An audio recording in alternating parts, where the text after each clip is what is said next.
শুভ সকাল বন্ধুরা, নতুন একটা দিনে নতুন সকালে আপনাদের সকলকে স্বাগত জানাই আমার বঙ্গোপমা চ্যানেলে। আর শুক্রবার এই সকাল সকাল ঝোড়া হাতে চলে এসেছি ছাদে ফুল তুলতে। ছাদে বেশ আজকে অনেক ফুল ফুটেছে। এই যে দেখো, চন্দন জবা অনেকগুলো হয়েছে। এখানেও দু একটা ফুল ফুটেছে। ওদিকে পিঙ্ক জবা, লক্ষ্মী জবা সবই দু একটা কম বেশি ফুটেছে।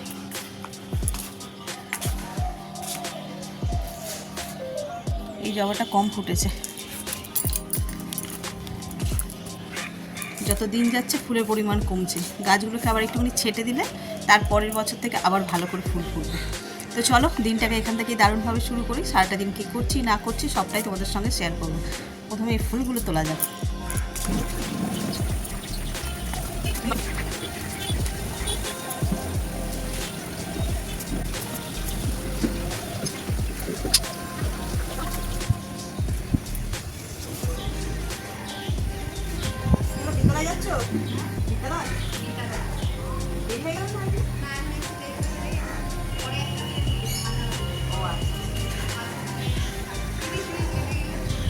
ট্রেনের জন্য আগে যেতে হতো, সে কোথায় সাইড করি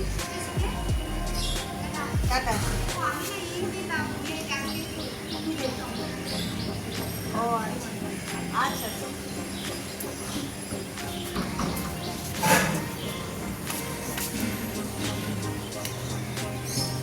অনেকগুলো ফুল ফুটেছে আজকে, এখনো ফুল বাকি আছে।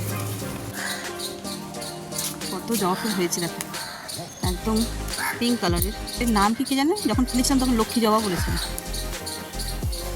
সাইজটা ছোট কিন্তু পরিমাণে বেশ অনেক হয়। এক মুঠো হয়ে যাবে এক্ষুনি।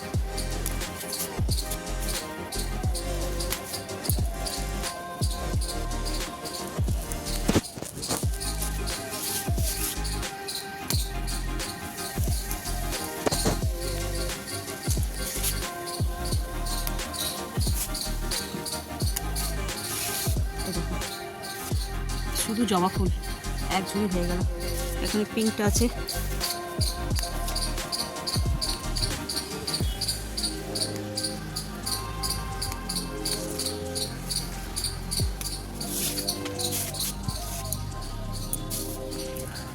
ফুল তোলা তো অলমোস্ট ডান।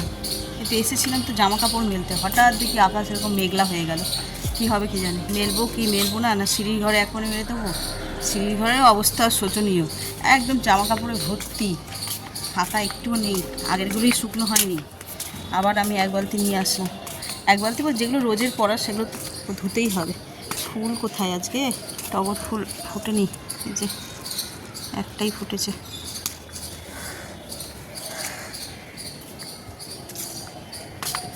এই গেছে, একটাও টগর নেই। যা যা।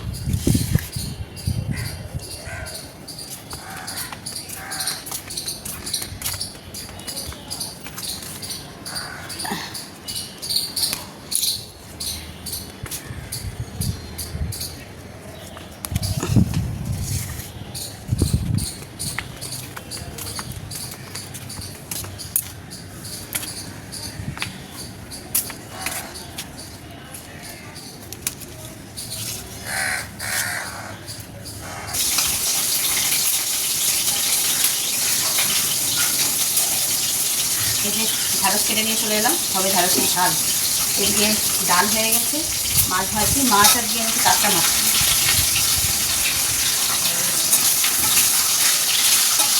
ঢ্যাঁড়সটাকে হাত দিয়ে একটু পোস্ত দিয়ে করবো। ঢ্যাঁড়সের ঝাল করার জন্য প্রথমে ঢ্যাঁড়সটাকে একটু লাল লাল করে ভেজে নেবো, নিয়ে তারপরে তোমাদের সঙ্গে শেয়ার করবো কীভাবে করি। এটা আগে ভাবে কিছু দেবো না, এরকম পেঁয়াজ পেঁয়াজ দিয়ে করি ভাজা করে। মাছের ঝালটা বসিয়ে দিয়েছি। এই যে একটু পোস্ত বাটা দিয়েছি, পেঁয়াজ লঙ্কা আর টমেটো, ব্যাস আর কিছু না। আর এখানে ঢ্যাঁড়সের ঝালটাও হয়ে গেছে। এগুলো একটু পোস্ত বাটা দিয়েছি। আমি একটু শেয়ার করবো বললাম, এই যে এত মানে অফিসের তাড়াহুড়ো থাকে, ওদের খেতে দিতে হবে, তাই মাছ ভাজা ডাল আলু ভাতে দিয়ে ভাই খেয়ে বেরিয়ে গেল। সেই তাড়াহুড়োতে তোমাদের সঙ্গে শেয়ার করতে পারিনি। তাই যখন অন্য কোনো দিন করবো সেদিন তোমাদের সঙ্গে শেয়ার করবো। একদম সিম্পল, যদিও এটাতে প্রথমে ভেজে নিয়েছি, আর পেঁয়াজ, টমেটো, কাঁচা লঙ্কা আর পোস্ত একটু কষিয়ে নিয়ে তারপর ঢেঁড়সগুলো দিয়ে দিয়েছি। এতে কিন্তু কোনো জল যাবে না, আস্তে আস্তে করে ভাজা ভাজা মতন হবে, তাহলেই চালিয়ে দিই।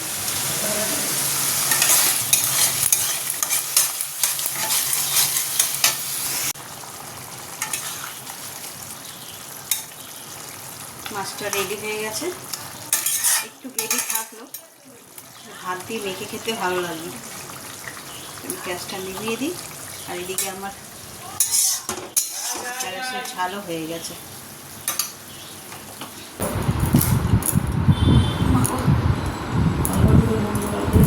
এইটা এই সাইজটাই করবে তো? না, বলছি এই সাইজটা ঠিক আছে তোমার? ইয়ে হয়েছে, এটা 13টা নেওয়া হয়ে গেছে। হ্যাঁ, এটার মধ্যে 13টা আছে।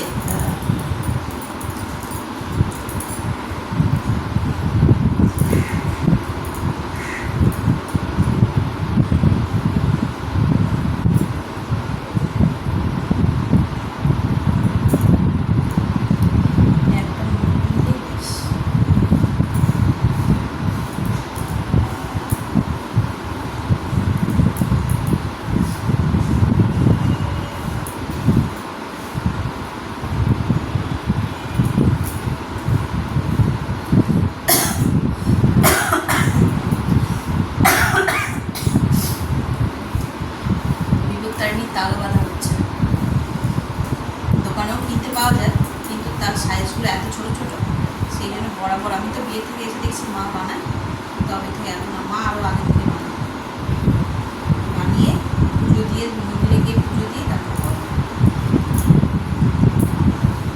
আগে পিসির বাড়িতে পুজো দেওয়ার জন্য সব কিরকম হতো, দেখ ওইটুকুনি ঘরে খাটের তলায়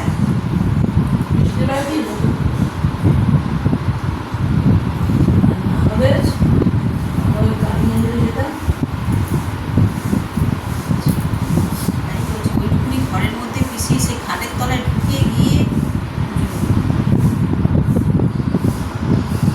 আর তো কেউ করে না।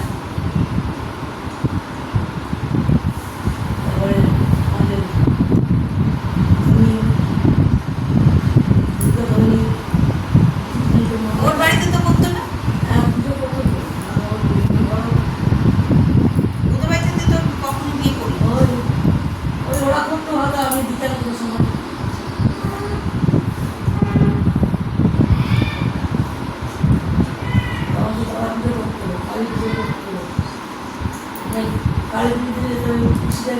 হ্যাঁ, সেটা দেখেছি। আর তারপরে এই যে অম্বুবাচী ছাড়লে অনেক ফুল মালা দিয়ে, দুধ কলা টলা দিয়ে অনেক এ করে নিয়ম ছিল।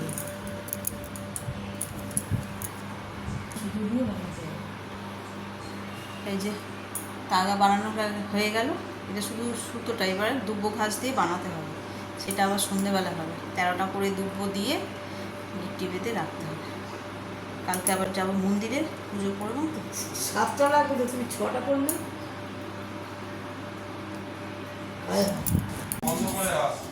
বাবা কতক্ষণ? অনেকক্ষণ।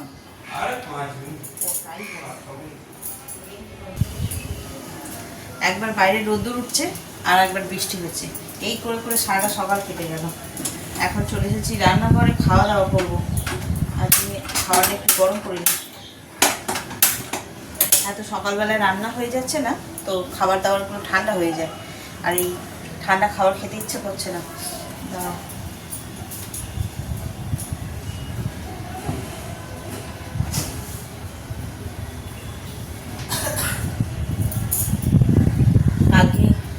কালকে বাজার থেকে গন্ধরাজ লেবু এনেছিল, খিচুড়ির সঙ্গে তো খাওয়া হয়েছে,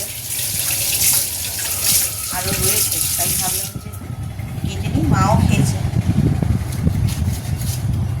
গন্ধরাজ লেবুর একটা আলাদাই লস বেশি হয় না, কিন্তু গন্ধতেই বাজিমাত। আর ফুচকার দোকানের পাশ থেকে গেলে আমাদের এইখানে সাউথের দিকে ফুচকাগুলো এরকম হয়। নর্থে যখন ছিলাম তখন কিন্তু ফুচকাতে এইরকম গন্ধরাজ লেবু দিয়ে ইয়ে হতো না, কি বলে, বিক্রি করতো না। কিন্তু আমাদের এইদিকে হচ্ছে গন্ধরাজ লেবু দিয়েই বেশি বিক্রি হয়। এখন গিয়ে ওই বাড়িতে ফুচকা খেতে ইচ্ছে করে, ওই বাড়ির ফুচকাগুলো এখন খেতে ভালো লাগে না। আগে ওই বাড়ির ফুচকা কত খেতাম। সরি, আমার আর কাশি ছাড়ছে না। চলো, মায়ের খাওয়া হয়ে গেছে, আমি আর ওর বাবা।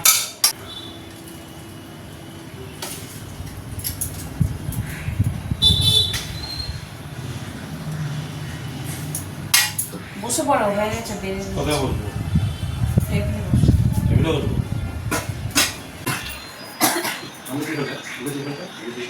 এরকম হয় তো, প্রত্যেক বাড়িতে তোমার মনে হয় উল্টো পাল্টা হয়ে গেছে।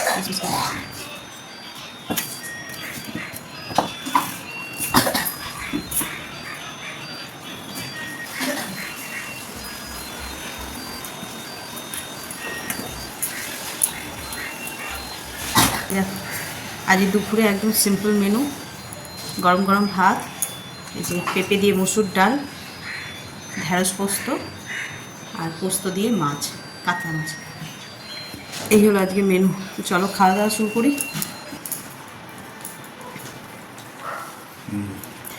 পেঁপে দিয়ে কি মুগের মসুর ডাল?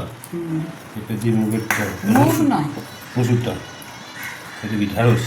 ঢেঁড়স পোস্ত দিয়ে ঝাল, একটা মাছ।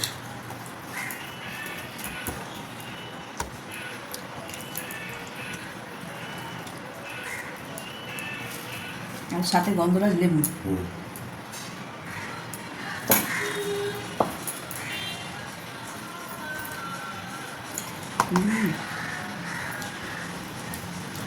গন্ধরাজ লেবু দিয়ে মাংস খেতেও ভালো লাগে, আবার ডাল খেতেও ভালো লাগে, তাই না? মাংস ঝোল আলু দিয়ে লেবু চেপে খেতে দারুণ লাগে।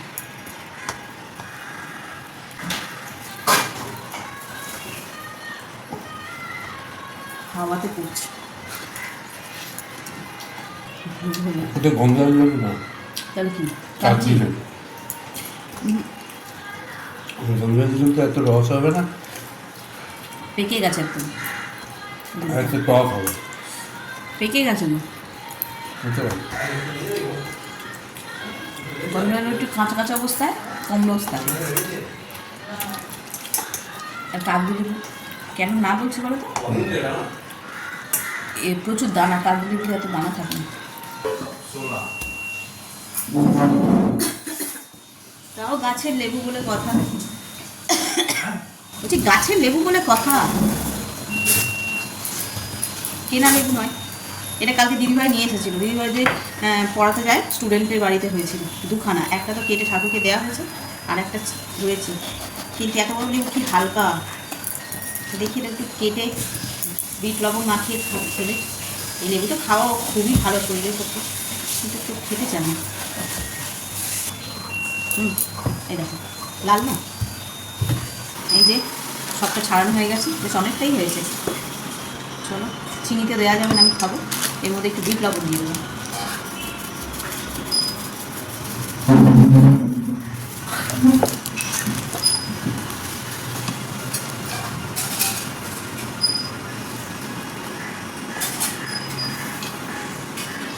অল্প যদি একটু চিনি দিতাম তাহলে আর একটু ভালো টেস্ট হতো।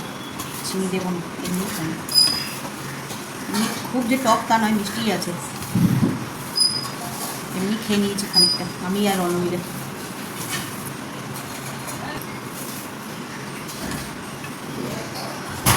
দেখি কি চিপস, ওটা আমা খাবে? ঝাল চিপস বলবে? তুই এটা খাবি লেবু মাখা? খাবি? সেটা খাবে লেবু মাখা? লেবু খেয়ে নি। কড়া তেল গরম হয়ে গেছে, এবার কুচিয়ে রাখা যে পেঁয়াজ আদা রসুন সব দিয়ে দেবো।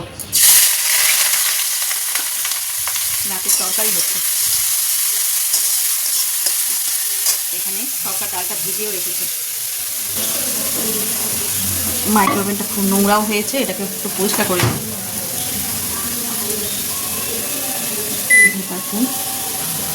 স্টার্ট, এটা যতক্ষণ হোক সেই করতে করতে আমার তরকারিটাও হয়ে যাবে।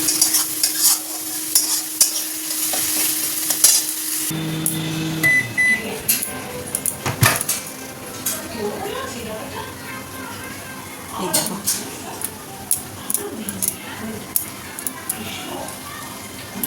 আর একটু হবে।